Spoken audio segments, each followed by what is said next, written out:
नमस्कार मित्रांनो आणि मैत्रिणींनो, रेशमी नाते या मराठी चॅनलमध्ये तुमच्या सर्वांचे स्वागत आहे.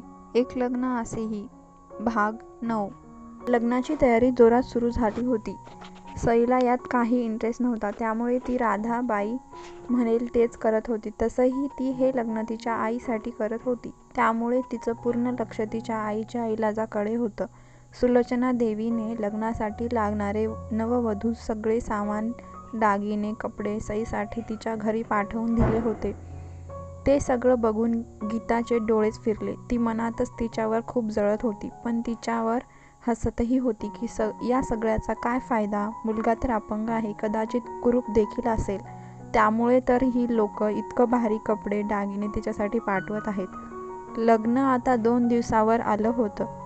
आज सई शेवटचं तिच्या आईला भेटायला गेली होती. ती आता 7-8 दिवस तरी तिला तिच्या आईला भेटता येणार नाही हे तिला कल्याणीला सांगायचं होतं, पण सांगणार कसं आणि काय हा प्रश्न तिला पडला होता. सई, काय झालं? आज अशी हरवल्यासारखी का दिसत आहेस बाळा? कल्याणी सईचा पडलेला चेहरा पाहून म्हणाली. काही नाही, थोडा विचार करत होते, सई म्हणाली. कसला विचार? कल्याणीने विचारले. आई, अगं मी काही दिवस तुला भेटू शकणार नाही. आई, अगं मी काही दिवस तुला भेटायला हॉस्पिटलमध्ये येऊ शकणार नाही, सई म्हणाली. का? कल्याणीने विचारले. कॅफेत खूप कामं पेंडिंग आहेत. आता मला जास्त सुट्ट्या मिळणार नाहीत. यात कॉलेजमध्ये प्रोजेक्ट सबमिशन आहे. मला रात्री जागून अभ्यास करावा लागेल. सई तिला पटेल असं खोटं कारण देत होती. काही हरकत नाही, तू कर अभ्यास. माझ्यामुळे अगोदरच तुझ्या शिक्षणाचं खूप नुकसान होत आहे. माझी काळजी करू नको. इथे मला टीव्ही पण आहे. तू माझी अजिबात काळजी करू नको, कल्याणी तिच्या डोळ्यावर हात फिरवत म्हणाली. मी तुला वेळ भेटला तसा त्या नर्सच्या फोनवर कॉल करेन, सई म्हणाली. कल्याणी म्हणाली. सईने कल्याणीला मिठी मारली आणि जड पावलाने तिथून निघाली. तिचे डोळे भरून आले होते.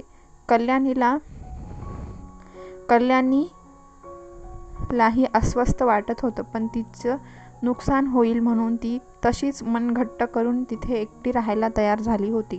सई घरी परतली. तिने दारात पाऊल टाकताच ताई समोरून आवाज ऐकू आला. तिने चकमकून इकडे तिकडे पाहिले. कुणीही दिसलं नव्हतं. ताई, पुन्हा आवाज आला. यावेळी तिच्या पाठीमागून कोणीतरी तिचे डोळे बंद केले. ताई, कशी आहेस? तुझी किती वेळ झालं मी वाट पाहत आहे, योगेश सईला मिठी मारून म्हणाला.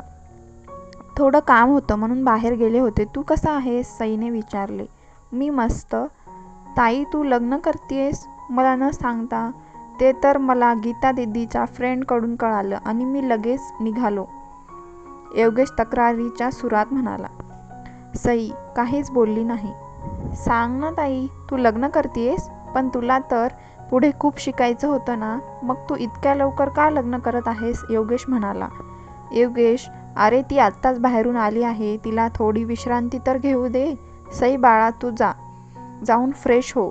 आपल्याला खरेदीला जायचं आहे, राधाबाई म्हणाली. हो, आपण नंतर बोलू हा, सई खिन्न होऊन म्हणाली आणि योगेशच्या चेहऱ्यावर हात फिरवत तिच्या रूममध्ये निघून गेली. राधाबाईला लूक देत बाहेर निघून गेला.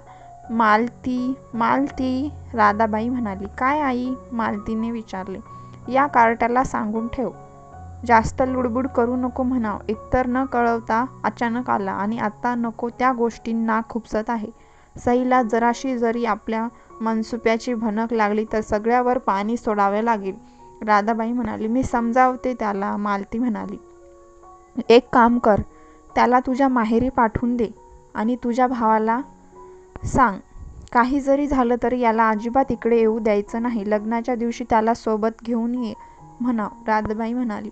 हो, मी करते फोन. विवेक येऊन घेऊन जाईल त्याला, मालती म्हणाली. आज हळद आणि मेहंदी होती. मुरारीने जास्त नातेवाईकांना बोलवले नव्हते, त्यामुळे घरातच काही मोजक्या लोकात हळद आणि मेहंदी होती. सुलोचना देवीने घरातील एका नोकराजवळ देवांशची उष्टी हळद सईसाठी पाठवून दिली होती. मुलाकडून कुणी आलं नाही म्हणून जमलेले पाहुणे कुजबुज करत होते, पण देवांशचं लग्न व्हावं हे सुलोचना देवी सोडून इतर कुणाच्याही मनात नव्हतं. त्यामुळे कुणीही या लग्नात इंटरेस्ट घेत नव्हतं.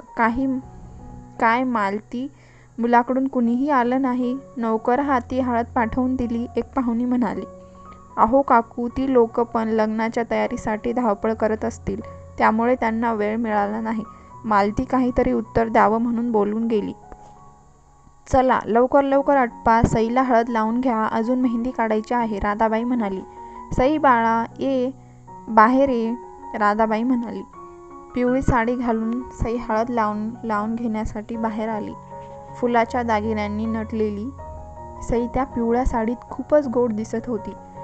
ती आहेच सुंदर आणि त्यावर हा साज, एकदम राजकुमार दिसतीये, दुसरी स्त्री म्हणाली. हो ना, गीतापेक्षा खूप उठून दिसते, दुसरी स्त्री म्हणाली. गीता तिच्यासमोर काहीच नाही, पहिली स्त्री म्हणाली. गीता त्यांचं बोलणं ऐकत होती. तिला आता खूपच राग येत होता. मनातल्या मनात ती त्या बायकांना शिव्या घालत होती. सईला हळद लागली आणि तिला आंघोळ घालून मेहंदीसाठी तयार केले. मेहंदी कलरचा डिझायनर लेहंगा आणि त्यावर पूर्ण डायमंड ज्वेलरी, ते सगळं पाहून गीताचे डोळे चमकले. हा मुलगा जर नीट असता तर या सईच्या जागी माझंच लग्न त्याच्याशी झालं असतं, गीता मनात म्हणाली. मेहंदी लागली. सईच्या हातावर देवांचं नाव लिहिल्या गेलं. कार्यक्रम झाल्यावर सगळे आपापल्या घरी निघून गेले. तितक्यात देवांच्या घरून पुन्हा काही नौकर मोठमोठे बॉक्स घेऊन आले. हे काय? मुरारी म्हणाला. माईने पाठवले आहे, नव्या वहिनी साहेबांसाठी. एक नौकर पुढे येत म्हणाला. ठीक आहे, ठेवा इथे, मुरारी म्हणाला. त्यांनी बॉक्स बाजूच्या टेबलवर ठेवले आणि निघून गेले. बाबा, काय आहे यात? गीता उत्सुकतेने म्हणाली. सईसाठी उद्याच्या कार्यक्रमात लागणारे कपडे आणि दागिने, मालती म्हणजे. पुन्हा डोळे चमकले. तिने पटकन बॉक्स उघडण्यासाठी हात पुढे केले. अगं थांब, राधाबाई म्हणाली, पण तोपर्यंत गीताने बॉक्स उघडला. आतमध्ये खूप भारी रेशमी साड्या, त्यावर मॅचिंग डायमंड आणि सोन्याची ज्वेलरी होती. मला हे हवंय, असं म्हणत गीताने त्यातून 1-2 ज्वेलरी बॉक्स घेतले. अगं काय करतेस? ते ठेव, तुझ्यासाठी नाही ते, राधाबाई म्हणाली. तिची लायकी तरी आहे का हे सगळं घालायची? आणि तेव्हापासून पाहत आहे, सगळं तिलाच मिळत आहे, दागिने, कपडे, सगळं, गीता रागात म्हणाली. तिच्या सासरवरून आला आहे, हे आपण नाही घेतलं, राधाबाई म्हणाली. तुम्ही माझ्यासाठी हे स्थळ का नाही सुचलं? असं श्रीमंत मुलगा मलाही हवा, गीता रागात म्हणाली. काही काय बोलतेस? तुला माहीत आहे ना तो कसा आहे, मालती रागात म्हणाली. मग काय झालं, श्रीमंत तर आहे.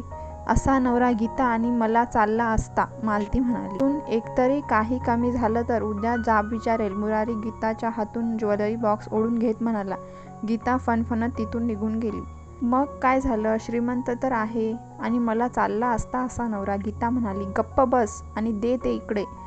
ती म्हातारी खूप हुशार आहे, त्यातून एक जरी ज्वेलरी कमी झाली तर उद्या जाब विचारेल, मुरारी गीताच्या हातून ज्वेलरी बॉक्स ओढून घेत म्हणाला. गीता फणफणत तिच्या रूममध्ये निघून गेली. सई तिच्या रूममध्ये एकटीच बसली होती. उद्या तिचं लग्न होतं, पण तिच्यासोबत कुणीही नव्हतं. कल्याणी असती तर तिच्यासोबत राहिली असती, तिला जवळ घेऊन झोपली असती. घरच्यांनी तर पार पाडायचा म्हणून तिचा हळदी आणि मेहंदीचा कार्यक्रम पार पाडला होता. बाकी ती यात खुश आहे की नाही, ती जेवली की नाही, याची कुणालाही तसदी घेतली नाही. लग्न होताना मुलींना बऱ्याच गोष्टीची भीती वाटत असते. यावेळी आई बाबा तिला समजावतात, भावी आयुष्यासाठी शुभेच्छा देतात, तिला बऱ्याच गोष्टी समजवत असतात. पण सईजवळ कुणीही नव्हतं, कुणालाही तिच्याशी काही घेणं देणं नव्हतं. मध्यरात्र उमटली होती आणि सईला दिवसभर उपाशी असल्याने आता खूप भूक लागली होती. तिची मेहंदी पण सुकली होती. तिने हात साफ केले आणि किचनमध्ये जाऊन ताट वाढून घेत होती. ताट घेऊन ती तिच्या रूममध्ये जात होती, तोच तिच्या कानी मालती आणि मुरारीच्या बोलण्याचा आवाज पडला. रात्र बरीच झाल्याने घरात सगळीकडे खूप शांतता होती, त्यामुळे तिला त्यांचं बोलणं स्पष्ट ऐकू येत होतं. काय हो, मिळाले का कारखान्याचे पेपर्स, मालतीने विचारले. नाही अजून, मी विषय काढला होता, पण ती म्हातारी खूप पक्की आहे, आपल्याला लग्नापर्यंत वाट बघावी लागेल, मुरारी म्हणाला. मला तर कधी एकदा हे लग्न होते आणि आपलं सगळं वापस मिळतं असं झालं आहे, मालती म्हणाली. मिळेल, थोडा दम असू द्या. घाईघाईत काही चूक व्हायची आणि गीताला जर जरा समजावून सांग. सईच्या रागाच्या नादात सगळं ओकून बसेल. देवांचं सत्य जर तिला लग्नाआधी कळालं तर ती लग्नाला उभी राहायची नाही. मग नाईलाजास्तव सईच्या जागी गीताचं लग्न त्या लंगड्याबरोबर लावावे लागेल. मुरारी म्हणाला. नाही, तसं अजिबात होणार नाही. गीताला मी समजावून सांगितलं आहे. तिला आपल्याकडे पैसे आल्यावर सगळं मिळेल हे कबूल केलं आहे. तुम्ही नका काळजी करू. मालती म्हणाली. बस आता, फक्त 1 दिवस, त्यानंतर आपण पुन्हा श्रीमंत होऊ. मुरारी हसत म्हणाला. हे ऐकून सईच्या तर पायाखालची जमीन सरकली. तिला परीचं बोलणं आठवलं होतं. तिच्या घरचे तिला आणि तिच्या आईला पसंत करत नाहीत हे तर तिला लहानपणापासूनच पाहत आली होती. पाताळयंत्री असतील असं सईच्या स्वप्नातही वाटलं नव्हतं. तिच्या नाजूक मनाला धक्का बसल्याने तिला भोवळी आली. तिने पटकन बाजूच्या भिंतीला पकडले, पण त्या गडबडीत तिच्या हातून जेवणाचे ताट खाली पडलं. भांड्याचा आवाज ऐकू येताच मालती आणि मुरारी लगेच रूम बाहेर आले. सईला त्यांच्या रूम बाहेर उभं पाहून दोघांनीही एकमेकांना पाहत भीती वाटत होती. सई, बाळा, तू इथे काय करत होतीस? मालती प्रेमाचा दिखावा करत म्हणाली. सईचे डोळे भरून आले होते. काय झालं? मुरारी भीतभीतच म्हणाला. काका काकू, तुम्ही माझ्यासोबत असं का वागलात? सई त्यांच्याकडे केविळवाण्या नजरेने पाहत म्हणाली. काय झालं? पाठीमागून राधाबाईचा आवाज आला. आजी, तुला माहीत आहे का? यांनी माझा सौदा केला. आजी, माझा होणारा नवरा. सई पुढे बोलतच होती की राधाबाई म्हणाली, लंगडा आहे. आजी? सई आश्चर्याने राधाबाईकडे पाहत होती. खूप मोठा धक्का बसला. तुम्ही का केलं तसं? कुणी सख्या पुतणी आणि नातीसोबत असं करतं का? का केलं आजी असं? इतका मोठा विश्वासघात? सई आता आवाज चढवून म्हणाली. आवाज खाली, नाहीतर जीभ कापून टाकेन. खूप सुरू बोलायला लागली आहेस. तुला सत्य ऐकायचं आहे ना? 1. तू तर माझी नात नाहीयेस. तू माझ्या सुरेशची मुलगी नाहीयेस. राधाबाई म्हणाली. आजी? सई डोळे मोठे करून राधाबाईकडे बघत होती. हो. सई, तुझ्यात ना दादांचा अंश नाही ना रक्त. मुरारी म्हणाला. हे काय बोलताय तुम्ही? हे खोटं आहे. सई कानाला हात लावून म्हणाली.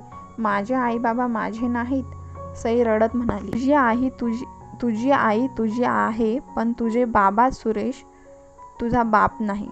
सई गोंधळून त्यांच्याकडे बघत होती. तुला आता बरेच प्रश्न पडले असतील ना? 1. तुझ्या जन्मापासून तुला तुझं सत्य सांगते. मालतीने सांगायला सुरुवात केली. आता थोडासा पाठ सईच्या लहानपणचा आहे. गोंधळून जाऊ नका. आई, अगं, आता खरंच सहन होत नाही. थोडा वेळ अजून. बस झालंच. नाही आई, बस थोडा वेळ धीर धरा. मला आता सहन होत नाही. प्लीज, बस थोडा जोर द्या. आई. अभिनंदन, मुलगी झाली. डॉक्टर हसून कल्याणीला म्हणाले. कल्याणीने आनंदाने आपल्या बाळाकडे पाहिले आणि डोळे मिटले. डॉक्टरांनी मुलीला साफ करून ऑपरेशन थिएटरच्या बाहेर आणलं आणि सुरेशच्या समोर केलं. अभिनंदन, मुलगी झाली. तुमच्या घरी लक्ष्मी आली. डॉक्टर म्हणाले. सुरेश आपल्या मुलीला बघून खूप खुश झाला होता. लग्नाच्या 12 वर्षांनंतर आज त्यांच्या घरात पाळणा हलला होता. तो आणि त्याची बायको संततीसाठी देवाकडे रोज साकडे घालायची. तो आनंद आज त्यांना प्राप्त झाला होता. 4 दिवसानंतर आपल्या मुलीला घेऊन सुरेश आणि कल्याणी घरी आले. थांबा तिथेच, राधाबाई म्हणाली. काय झालं आई? सुरेशने विचारले. सुरेश, मी तुला अगोदरच सांगितलं होतं, मला या घरात तुझं मूल हवं आहे, दुसऱ्याचं नाही. राधाबाई म्हणाली. आई, हे काय बोलतेस? ही मुलगी माझी आहे. सुरेश म्हणाला. खोटं बोलू नकोस दादा. आम्हाला सगळं कळालं आहे. तू वहिनीला मूल होत नाही म्हणून काय केलं आहे ते. मुरारी त्याचा छोटा भाऊ म्हणाला. आम्ही काहीही पाप केलं नाही. आई, आवर घाल तुझ्या लाडक्या लेकाला. सुरेशच्या रागाचा पारा आता चढला होता. सुरेश आणि कल्याणी, तुम्हाला काय वाटलं मला काही कळणार नाही? सूनबाईच्या गर्भात तू दुसऱ्यांचा अंश सोडला आहेस. राधाबाई म्हणाली. आई, हे बघ आता मी जरा स्पष्टच बोलतो. सुरेश म्हणाला. अहो नको. कल्याणी घाबरून सुरेशच्या हाताला दाबत म्हणाली, नाही कल्याणी, आता आईला सगळं सांगायची वेळ आली आहे. ही लपवाछपवी आता माझ्याने अजून नाही होणार. सुरेश कल्याणीच्या डोळ्यात पाहत म्हणाला, आई, दोष कल्याणीमध्ये नाही. माझ्यात दोष असल्याने मी कधीच बाप होऊ शकत नाही आणि कल्याणीला मातृत्वाचं सुख देऊ शकत नाही. डॉक्टरांनी ही गोष्ट कधीच स्पष्ट सांगितली होती. त्यामुळे मी कल्याणीला मातृत्वापासून वंचित कसा ठेवू शकतो? सुरेश म्हणाला. सुरेश, अरे हे काय बोलतो आहेस? तुला तुझं तरी कळतंय का? राधाबाई, त्याच्यामध्ये दोष आहे हे ऐकून एकदम सुन्न झाली होती. मुरारी सुद्धा आश्चर्याने सुरेशकडे पाहत होता. हो आई, दोष कल्याणीमध्ये नाही, माझ्यात आहे. त्यामुळे तू माझं दुसरं जरी लग्न लावलं असतं तरी मला मूल झालं नसतं. सुरेश म्हणाला. अरे देवा पांडुरंगा, हे असला भयंकर दोष माझ्याच मुलाच्या नशिबी का? राधाबाई डोक्यावर हात मारून घेत म्हणाली. आई, मी बाप होऊ शकत नाही म्हणून मी कल्याणीला मातृत्वापासून वंचित कसं ठेवू?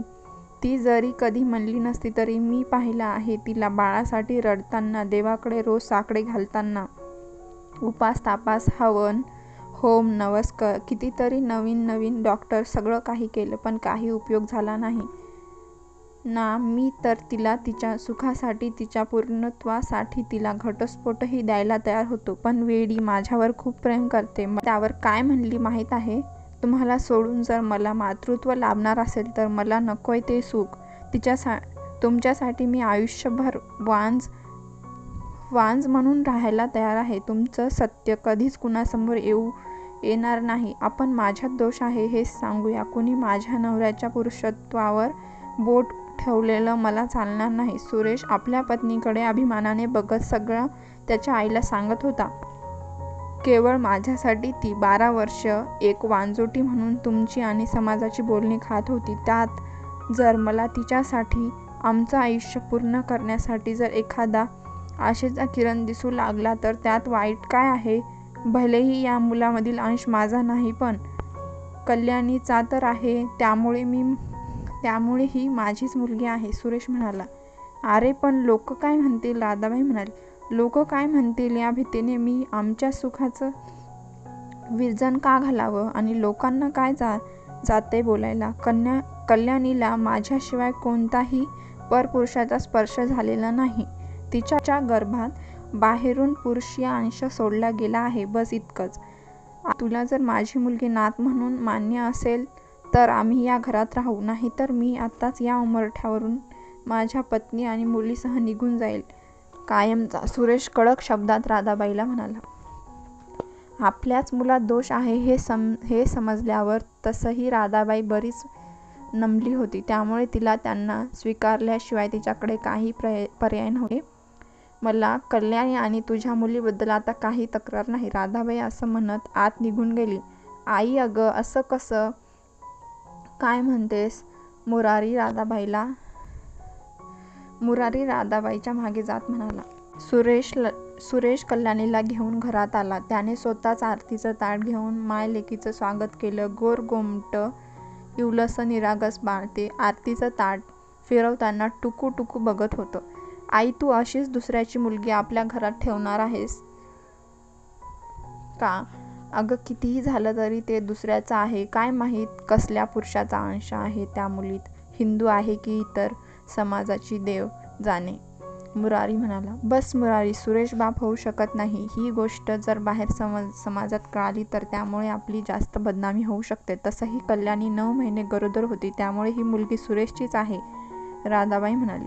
अगं आई, पण असं दुसऱ्याची मुलगी आपली वारस आहे म्हणून कसं स्वीकारायचं? बाबांनी किती मेहनतीने हा मसाल्याचा उद्योग सुरू केला होता, त्यावर दुसरं कुणीही हक्क गाजवेल का? मुरारी म्हणाला. अजिबात नाही. मी कल्याणीच्या मुलीला फक्त घरात घेतलं आहे, वारस म्हणून स्वीकारलं नाही. तुझी बायको गरोदर आहे. तुझा रत्न लागला. तुम्हाला जर मुलगा झाला तर सगळी प्रॉपर्टी मी तुझ्या मुलाच्या नावावर करेल आणि मलाही मुलगी झाली तर? मुरारी म्हणाला. दुसऱ्या वेळी डॉक्टरांना सांगून लिंग चेक करून, पण मला नातू हवा म्हणजे हवा, राधाबाई ठसक्यात म्हणाली. ठीक आहे, दादाला तर काही आता दुसरं बाळ होणार नाही. मी तुला नातू देईल, पण तुम्ही तूही मला वचन दे, हा सगळा कारभार माझ्या मुलाच्या नावाने करशील. मुरारी म्हणाली. मुलगा झाला तर नक्कीच, राधाबाई म्हणाली. आता परत सई सत्यात आली. आत्ता समजलं तुला मी का तुझा आणि तुझ्या आईचा रागराग करते? आत्ता समजलं तुला मी तुझा आणि तुझ्या आईचा का रागराग करत असते. तू माझ्या सुरेशची मुलगी नाहीस, तुझ्यात त्याचा अंश नाही. तुझ्या आईच्या हट्टामुळे माझ्या सुरेशने माझ्या विरोधात जाऊन तुला या घरात आणलं. राधाबाई कठोर शब्दात बोलत होती आणि बिचारी सई तिचं सत्य ऐकून पार कोलमडून गेली होती. सुरेश दादा, नंतर आम्ही तुम्हाला मायलेकीला इथे राहू दिलं, तुम्हाला फुकट खायला घातलं. तुम्ही यांचे उपकार माना. बाहेर काढला असतं तर आज भीक मागत रस्त्यावर फिरला असता. मुरारी तिरकसपणे म्हणाला. हे बघ सई, चुपचाप या लग्नाला उभी राहा. तुझ्या आईचा विचार कर, जिने तुला सगळ्यांचा विरोध पत्करून जन्म दिला. तिला तू अशीच मरताना पाहू शकणार आहेस का? माझा मुलगा सुरेश, त्याने तुला स्वतःची मुलगी म्हणून इतकं प्रेम दिलं, वाढवलं, या घरात आणलं. त्याच्या उपकाराची थोडी तरी जाण ठेव. राधाबाई म्हणाली. झोपा आता, उद्या लग्न आहे, राधाबाई म्हणाली आणि सगळे आपापल्या रूममध्ये निघून गेले. सई बराच वेळ एकटीच तशीच भिंतीला टेकून बसून विचार करत आसू गाळत होती. तिच्या सत्याने ती पार कोलमडून गेली होती. तिला खूप रडू येत होतं. अशात तिला तिच्या आईची कल्याणीची खूप आठवण येत होती. तिने डोळे पुसले आणि मनात एक पक्का विचार केला. विचार हा की तिला आता हे लग्न करून तिच्या बापाचे आणि आईचे उपकार फेडायचे होते. पण वेडीला कोण समजवणार की आई वडिलांचे उपकार असे फेडतात येत नाहीत. त्यांचं प्रेम म्हणजे उपकार नाहीत. ते तर आपल्या मुलांवर निस्वार्थ भावनेने प्रेम करत असतात, त्यांना वाढवत असतात. त्यांचं प्रेम त्याग म्हणजे उपकार नाहीत. हा भाग कसा वाटला कमेंट करून नक्की सांगा आणि आपल्या चॅनलला सबस्क्राईब करा.